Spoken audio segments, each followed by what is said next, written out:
know the answers to so many things. Akala ko ang tali-talino ko na. And now I say to people like Beverly, nadikit siya kanina sa akin. So, sinirang ko na siya. Sabi ko, born again ka na. Siyempre, pag tinanong mo yan, pag Catholic, sasabihin, ano ang Catholic?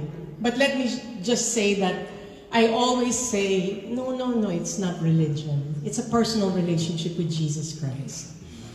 And I tell people, if you haven't read the Bible and you have not discovered the promises of God, you are missing out. The power of the Word of God.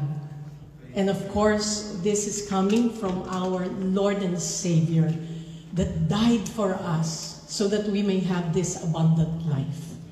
May kaaway tayo eh. So, kailangan natin ng Savior. That's why He's called the Savior. Tsaka boss natin siya.